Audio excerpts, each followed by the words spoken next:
Welcome to the College of Valor, where we empower truth seekers with the art of reason. Hope is the motivation, truth is the goal. Everyday valor is the practice, better living is the result. Hi friends, Kurt here. I'm sorry to say that Lydia is not with us today, and I know that she's so much more fun to look at than I am, but it's just me today. Lydia is swamped with some projects at work, and so I thought that I would just do a solo episode to fill in the gap. Today, I want to talk about what I call 99 words. I am writing a book, and the book, I'm not sure when it will be published, but the book should be completed in, within a month or so. And then there will be a lot of editing that will take place, and then a publishing date after that. We'll let you know. But the name of the book at this point, which could also change, is 99 Words. I got the idea of 99 words from a kind of funny exercise. I was wanting to write a book, and the book really is what the College of Valor is all about. It's the same sorts of topics that Lydia and I have been covering in the College of Valor. It's how to live a better life. It's how to make life better than it is. It's how to make you better than you are. It's just helpful ideas so that people can make life better, enjoy life more, make it more meaningful, more joyful, more fun.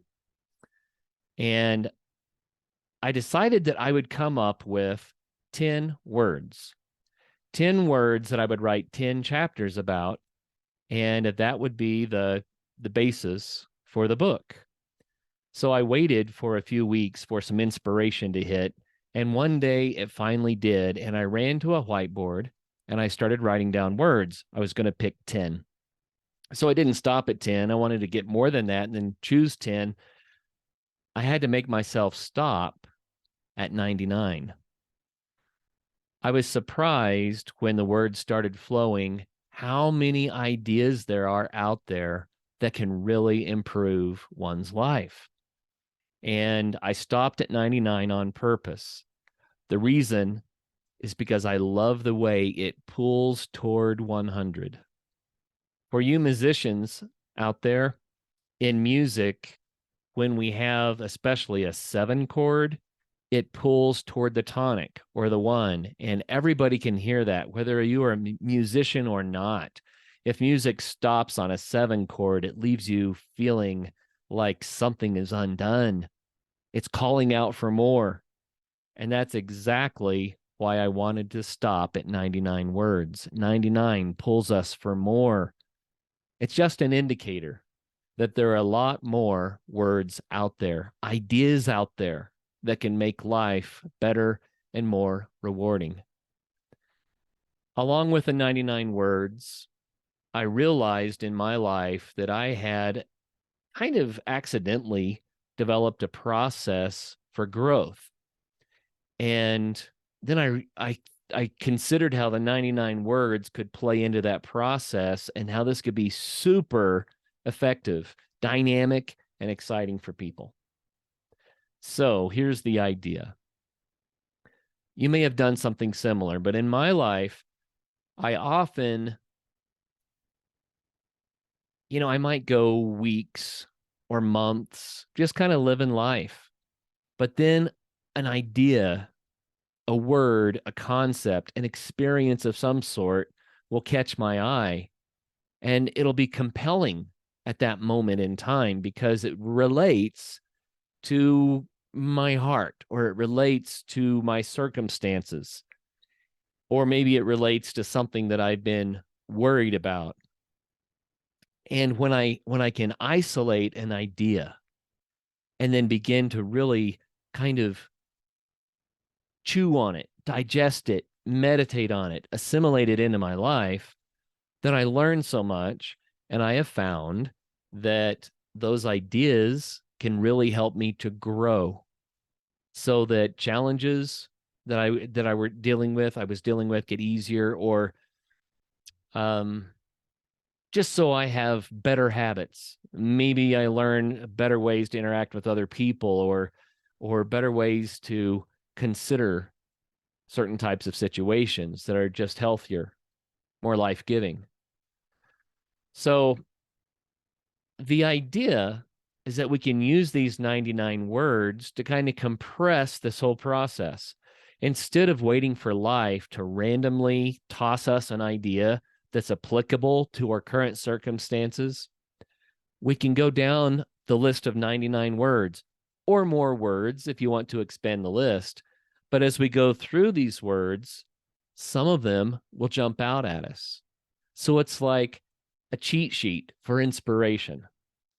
And when we become inspired, then we have the energy to grow, to make life better for ourselves and for those around us, maybe even for the whole world. So this is the idea behind the 99 words. It's 99 triggers for inspiration. Now, I have some notes that I'm going to go through, and some of it I'm just going to read to you, but I want to give some detail about how this works. And I am going to read the 99 words. However, maybe when the book comes out, you can just get the list. You're more than welcome to copy them down and use them. I mean, there's no secret to what these 99 words are. But probably more importantly is when I get to the part where I read the words, that you have a piece of paper there. Maybe it's a journal or just a cell phone to put a note on. So if a word or two or maybe three jumps out at you as significant, that you can just write them down and use those as kind of a test bed, process them, and see what kind of an impact that it might have on your life. Some of this can be very challenging. It requires a lot of honesty sometimes to recognize how much a word could help us, how much a word, an idea, a concept, if we were to bring it into our lives and apply it, what a difference it would make. It can be challenging, but you don't have to do it all at once. And I'm going to talk about this, but some of these words have prerequisites. Some of these ideas, you can't just go from 1 to 100 or 1 to 10. You need to go 1, 2, 3, 4, 5, 6, right? So recognize that, and let's enter into this discussion with a lot of grace toward ourselves and an attitude of forgiveness toward ourselves. And then also with the motivation that small wins add up. It can make a huge difference. So something I wanted to visit is something I learned when I was in teacher training, actually, and that's the idea of intrinsic versus extrinsic motivation. Intrinsic motivation means from the inside, from the heart, self-motivated. Extrinsic motivation is when someone is like encouraging you to do something or maybe even making you do something, and you do it out of compulsion almost, but maybe not out of your own interest. And I'll be honest, most of school, college, high school, junior high, you name it, most of school is extrinsic.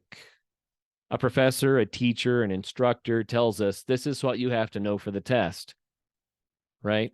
And we're like, oh, here are the things. Maybe you are interested in them, maybe you are not. And then they back it up. I'm going to grade your test. Oh, I'm going to be judged on whether or not I learned this stuff. You're going to get an assigned grade that's going to impact the GPA with which you graduate from this institution. Oh, and if you don't get a high enough grade, you won't graduate. All of these things are extrinsic motivations to get us to apply ourselves to learning and growing. Now, intrinsic motivation is just the opposite.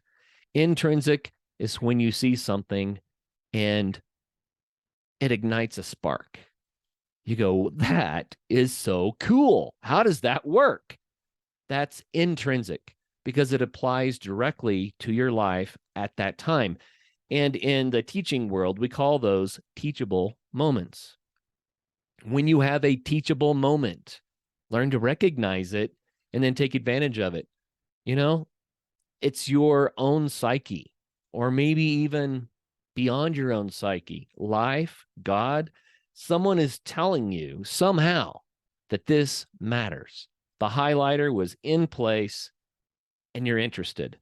So plug in and learn. And that doesn't mean you're going to learn it all or that you're going to become the exhaustive expert in this area. No, don't set such high expectations. Enjoy the learning while it's applicable. Enjoy it while it is meaningful to you. And if it starts to feel like, oh, been there, done that, then move on. Look for the next inspiration. And you can always come back and develop it more when the time is right.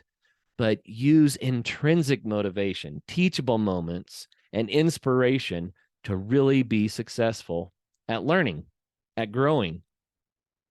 Okay. There are two words, actually three, but two I want to dive into, which are kind of like guiding principles. I'll just name the three and then we'll dive into the two. So inspiration is one I've used several times already. It's a guiding principle and it's really important. Meaning, just definition of words. If you don't know what you're talking about because the words aren't right, then you're not going to get very far. And I'm not going to dive too deeply into that. The third is belief, and belief matters. So first, I'm going to do inspiration. I like to do the etymology of words. It helps me with the epistemology that we've talked about in other episodes. Epistemology being how do you know what you know? What's the source of the information, right? That brings the body of knowledge to you. Why do you believe what you believe? So etymology is like that. It's like, well, where did this word come from? What does it mean? And sometimes it helps us, sometimes it doesn't. But inspiration is a cool word. It literally means to draw in a breath, right? When we think about inspiration as I'm suddenly motivated to do something, but it's like taking the deep breath before you take a plunge, right? You're inspiring. Pneuma is one of the source ideas behind inspiration. Pneuma means breath, spirit, wind. And I mean, that's where we get ideas like pneumonia being that, your lungs are swollen and infected, so you can't get the pneumos that you need, the pneuma. To draw the life spirit into us. That's what inspiration is, to draw the life spirit into us. Doesn't that sound life-giving? Inspiring. Breathe it in. And when you breathe in the air, it energizes your body. It fuels your blood and your cells so that you can accomplish great things. Breath gives us life. And without breath, we don't live. Inspiration gives us life. Without inspiration, we may not be growing like we should. And without growth, well, you're either living by growing or you are in the process of dying. There's no in between. There's no coasting in this life. Our bodies constantly are growing and rejuvenating themselves to sustain our life. So if you're not growing, what are you doing? It just makes sense. Now let's go to belief. Now, with inspiration, I did a little bit more real etymology, but with belief, I'm kind of do a play on words because I like the way it turns out. It's not a formal etymology. Okay. Belief. Be. Let's start with that. Be. Well, that means to exist, to be, right? Other words use this root word like being kind or to the core of our being, right? To be, to behave, to become. Let's take it to the next level. To be is to recognize that you are. It's like saying, I exist. I am. And here's something crazy. I am is the name of God, the source of all existence. That's how important the word be is. Now let's talk about leaf. First of all, if you try to type LIEF into your browser, your word processor, your email, your cell phone, if you type LIEF, then your spell correction is going to change it to what? It's going to change it to life because it thinks you've misspelled it, right? And I just think that's clever because that's also what belief is about. It's who am I and how does that impact my life? If we look at the old etymologies that say leaf, where it came from, Lief, then it comes from Lüb. I don't know if I pronounced that correctly, but it's Leubh. And Lüb means love. That's where the German word for love comes from, right? And it's like loving life.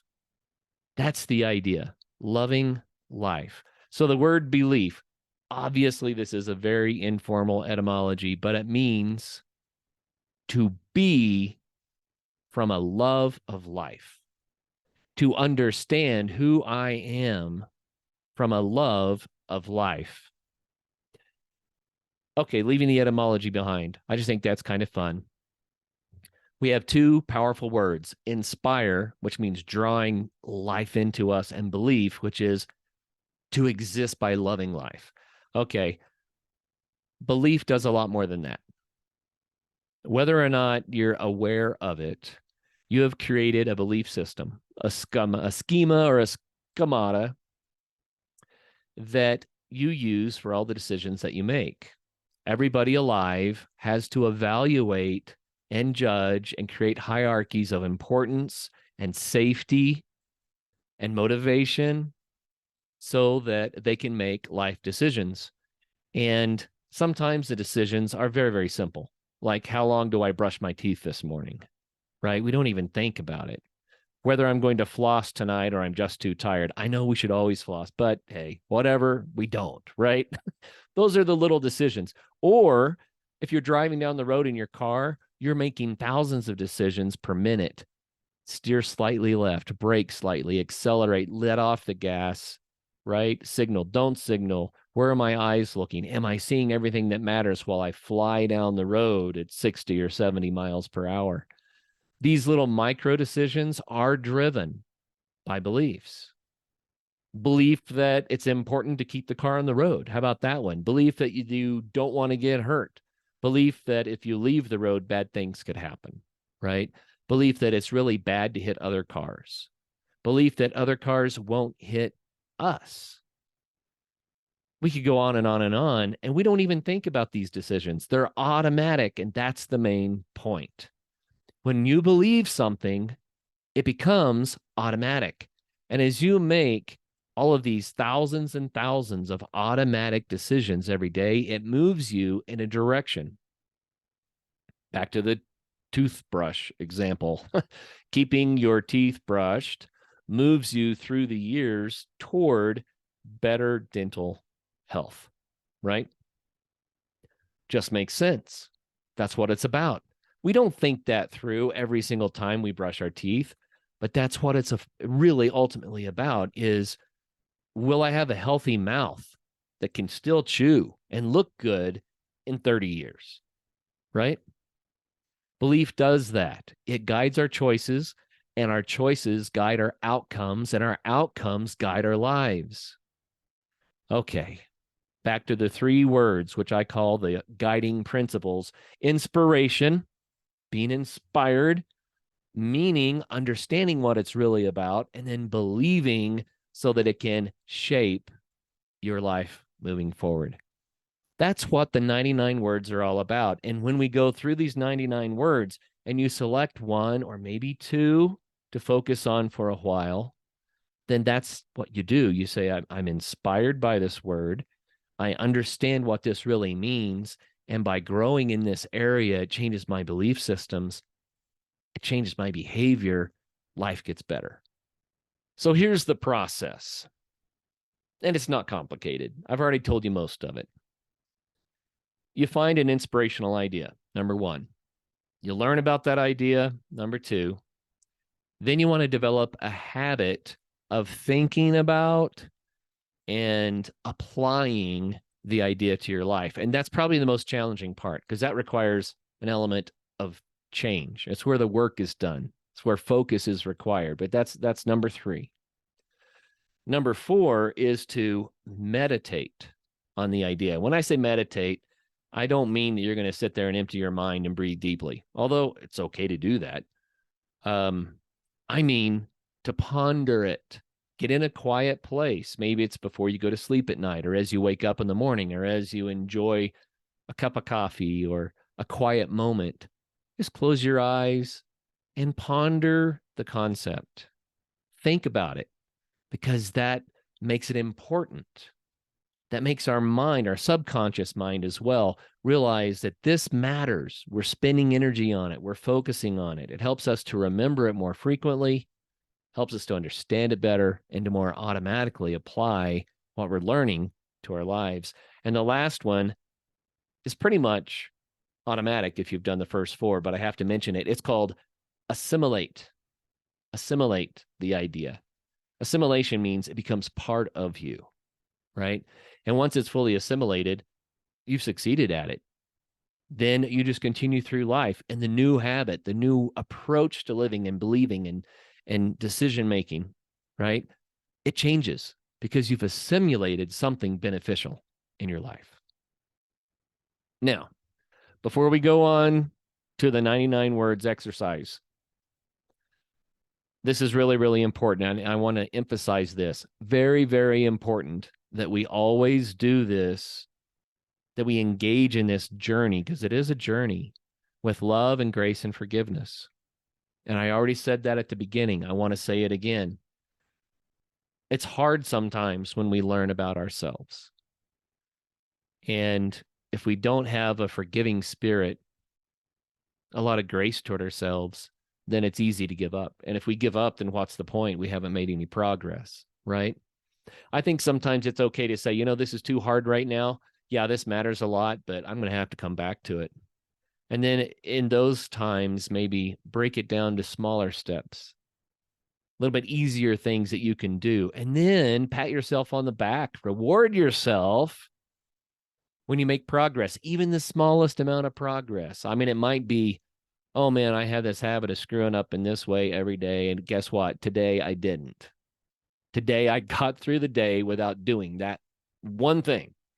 So you're going to cheer yourself on. Even if tomorrow you screw up again, maybe the next day you won't. And over time, more and more days in a row will happen between the mess ups. That's how we grow. That's how we grow. I want to give a couple of ideas for forgiveness, because forgiveness is weird. How do we forgive ourselves? Boy, it's easier to forgive someone else than it is to forgive ourselves. And part of the reason, I think, is because it's kind of out of sight, out of mind. We can forget partially, or at least distance our memories a little bit. It's easier to forgive others, but when it comes to ourselves, we're always there. I had a coworker who used to say, and I don't know where he got it, but he used to say, it doesn't matter where you go, there you are. He used to crack me up all the time, but it's true. You can't run from yourself. Well, not really. Some people try to run from themselves using defense mechanisms. It's dangerous, harmful, doesn't work out very well. So how do you forgive yourself? One way to do it is just to acknowledge exactly what happened and then say out loud that you're going to forgive yourself, that you are forgiving yourself. Okay? So here's one phrase that I like to use. I wanted to be, fill in the blank. I wanted to be, but instead I did this other thing. Okay. You called out your disappointment. You called out what needs to be addressed. And by doing that, then it cues your mind to say, okay, this is what really happened. I'm not suppressing it. I'm not repressing it. I'm saying I did this thing. And then you say things like, real growth takes time, energy, and effort. I will make progress. And I forgive myself for when I come up short. I forgive. I love myself in spite of all the mistakes I make. I love myself and I forgive. And I'm going to focus on doing right things rather than focusing on my failures. Now, as you do right things, your failures become fewer and fewer and fewer, right? Say it like this: I forgive you. I love you. I will keep learning and leaning into this new idea. And it is becoming a part of me. That's the assimilation part. Because when we try to grow, it's hard.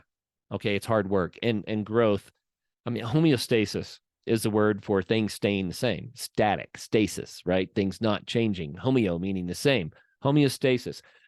You are pre-programmed for homeostasis to some degree, because that allows you to continue forward in the manner that you've been going, which has worked for you thus far, right? More or less. We have to disrupt homeostasis to change. That takes effort, focus, energy, inspiration, belief. Get it? Okay.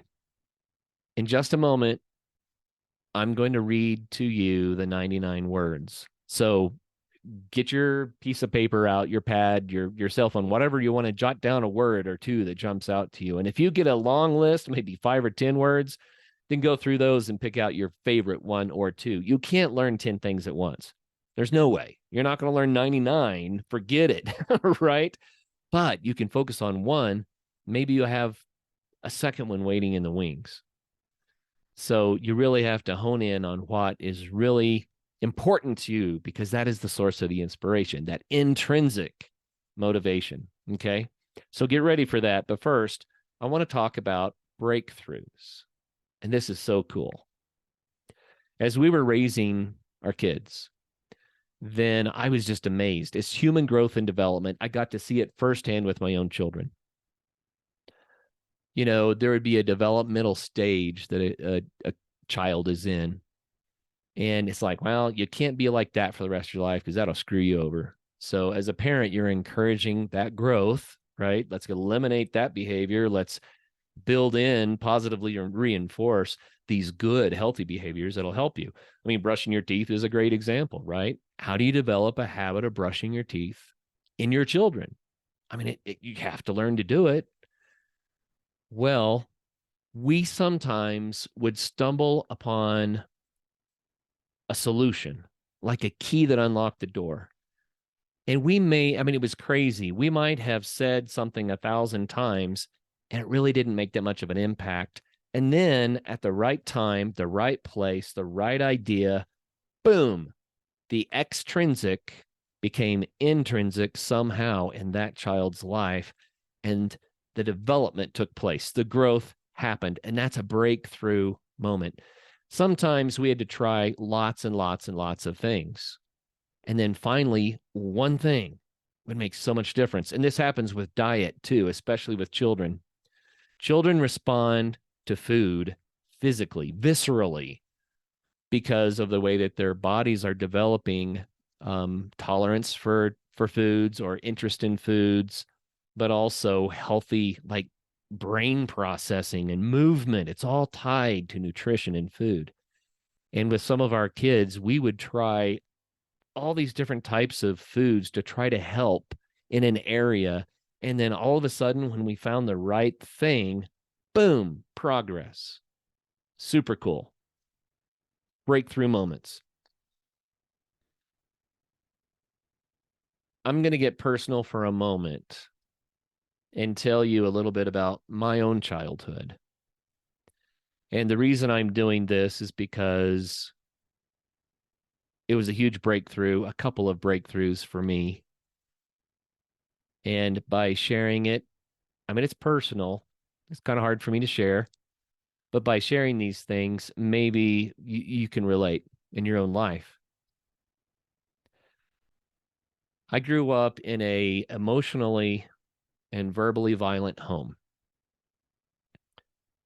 Physical violence was rare, though it did happen, but it was just an unsafe place. And as a child, I had extreme terror, extreme fear a lot of the time, and especially at night. Oh, it was so hard for me to go to bed and try to stay in bed. And as a child, I usually failed. I would run into my parents' bedroom just shaking from fear and terror.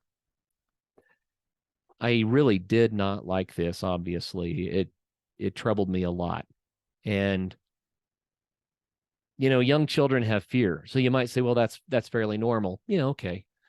As I developed into a tween, right, which is a preteen or a young teen, I was still fighting these fears, this terror. And I was a great student. I don't think other people knew that I was going through this. Just my family, my mom and dad, my sister. But I was terrified all the time and well liked by my peers. But I had this secret terror. And so as a young teen, I remember one day I was just exasperated. I was so upset because I had had another just terrible moment where I wanted to rush into my parents' bedroom. I'm too big to be running into my parents' bedroom, right? And so I looked at my mom and I said, "What is going on? Why does this happen to me?" My mom was pretty protective of this family secret that our home wasn't peaceful.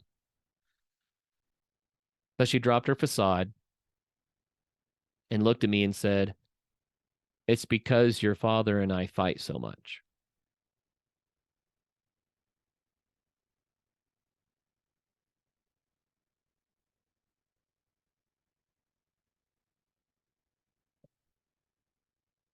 I'm turning 55 years old this month.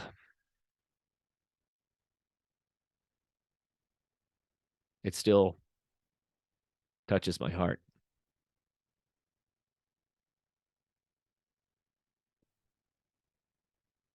I don't mean to get all gushy and emotional. I apologize, but I had blamed myself this whole time for years. It was my fault because I wasn't brave enough. It was my fault.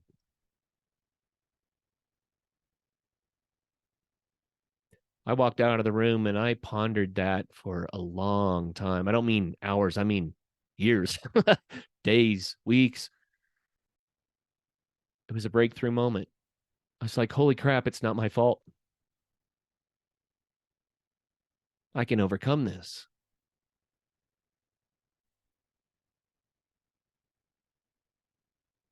That helped me because then I understood. It's like the meaning part of the guiding principles, right? I understood.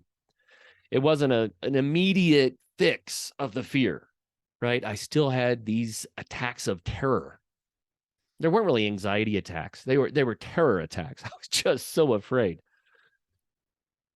I mean, it seemed to me so irrational. I knew better, but I'd be like, I know that Bigfoot probably isn't going to burst through my window and carry me off into the woods under his big stinky armpit. Probably won't do that, but boy, it sure sounds scary right now. And that is called transference. It's when you take something that is troubling you and you put it on something external. But anyway, I was terrified a lot. And then I must have been 16 because I drove home at night to an empty house, 16 years old. Now I'm much improved at this point, but still, these are rational fears plaguing my life. Couldn't believe it. I got home one night and we lived out in the woods on a 180-acre farm that was surrounded by another 1,200 acres on adjoining properties. And so nobody was there. Nobody, right? As some people say, there's not even anyone around to hear you scream. So I got home in my car. It was very, very dark and no one was home. And I was, again, terrified. I didn't want to leave my car to walk to the house. And normally, what I would have done is run to the house, burst inside, turn on all the lights, turn on the television, turn on the stereo, do something to distract myself so I knew that I was there and there'd be no need for the terror. But I was so sick of this, I said, never, never again. I had had enough. So here I am sitting in the car trembling. I didn't go in the house. I got out of my car and I walked into the dark, dark woods with no flashlight. And I forced myself to wander through the woods in the dark for a long, long time. I faced my fear. It was hard. I've never been truly afraid since. Not like that. That was the final breakthrough. Then I knew that I could be brave. And I understood that being brave doesn't mean you're never afraid. It means that you do what's necessary, even if you are afraid. I learned that I could be the man that I wanted to be. I could be the human I wanted to be. It's not a gender thing. Changed my life. That's a breakthrough. It was so dramatic for me. And man, I have spent thousands of hours, hundreds and hundreds of days deep in the forests of Colorado, roaming around, backpacking, camping, and exploring this wonderful world with my kids, rock climbing, adventure sports, mountaineering, skiing. I mean, all the things that can be scary. And we have thrived on that because of this breakthrough. I'm inviting you to try the 99 words and see if maybe it triggers a breakthrough for you here or there. Something that's transformative.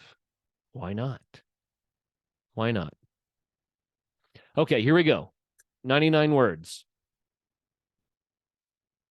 I'm just going to read through them. It takes a couple of minutes, but just ponder each word.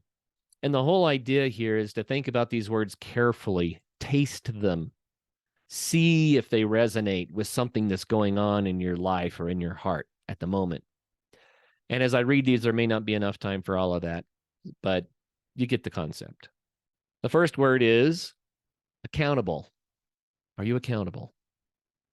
Adventurous, allegiance, appreciative, brave, candid, candor, capable, caring, charismatic, cleanliness, clever, compassion, confidence, considerate, accountability, creative, curious, dedicated, discernment, dependable, disciplined, dynamic, easygoing, eloquent, encouraging, faithful, forgiveness, forthright, fortitude, friendly, fun, funny, future focused, generous, gentle, grace, grateful, grit, hardworking, healing, honesty, honor, humility, independent, individualism, industrious, initiative, innovative, insightful, inspirational, instructive, integrity, jolly, joyfulness, justice, kindness, knowledgeable, life-giving, light-giving, listener, long-sighted, long-suffering, love. Well, that's a big one. Love, loyal, malleable, mercy, motivated, not timid, optimistic, patient, peaceful, pleasant, polite, practical dreamer, pure, purposeful, realistic, reliable, respect, responsible, seeing potential, self-control, self-reliance, sensible, servant, stalwart, strong, tenacity, thoughtful, tough, trustworthy, truth loving, uplifting, wisdom, and willing. And I skipped one, so I'm at 98. The last one is 99. The word is faith. What do you believe?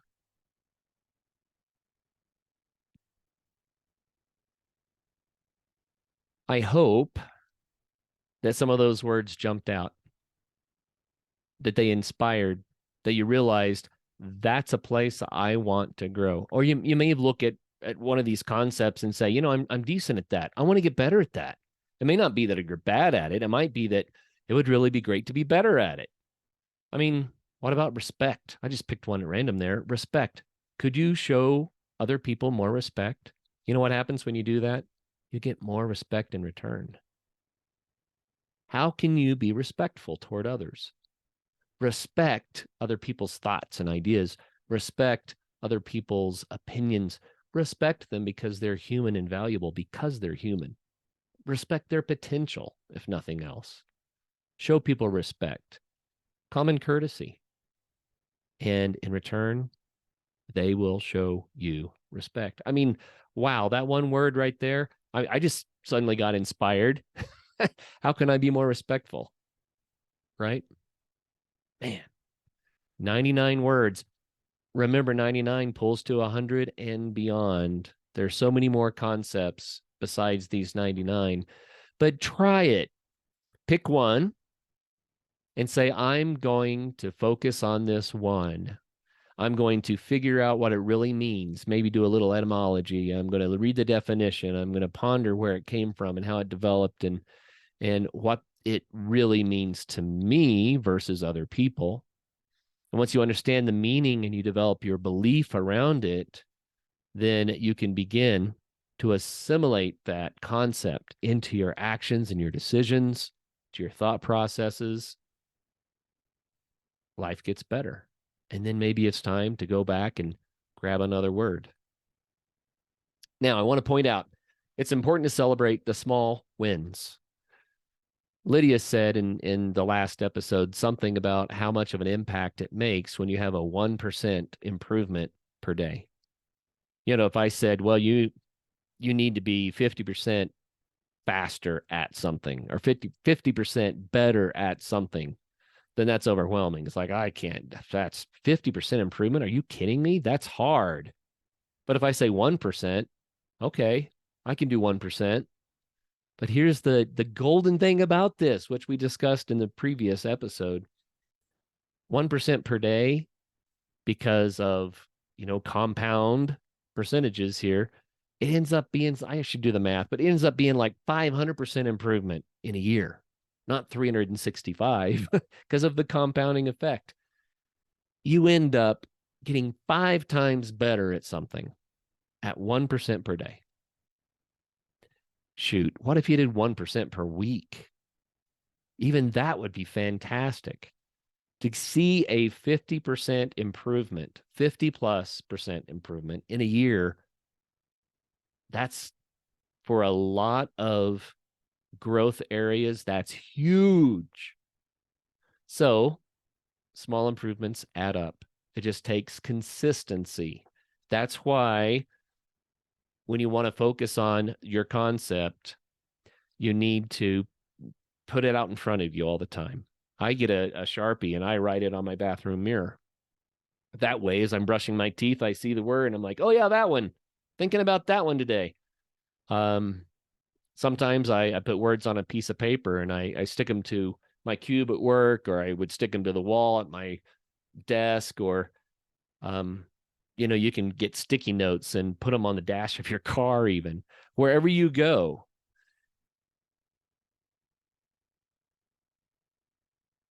I just thought of something that I heard years and years ago. It is from the Jewish culture from a long, long time ago. They valued commandments from God, ways to behave, and they wanted to make sure that they knew them. And so they would put a little packet on their doorway of their house that had the commandments rolled up in them somehow. I don't know how it worked, but as they would come into the house or exit the house, they would touch that. It was a reminder. This is how I'm going to behave in my home. This is how I'm going to behave outside of my home, among others. They would touch that. They would even wear them on their forehead or maybe around their neck. It was a way to be reminded. I sometimes have taken a rubber band and put it around my wrist. And as I look down during the day, I see the rubber band and I go, oh, yeah, yeah, yeah. Or you hear people talking about, well, tie a string around your finger, whatever it takes. The idea is you want to have a frequent reminder of the concept that you're working on, of the belief, the idea that you're developing. And the goal doesn't have to be huge. It can be tiny incremental improvements that add up over time to make a huge difference. Why do we do this? We do this because there is hope. And as we grow, life gets better.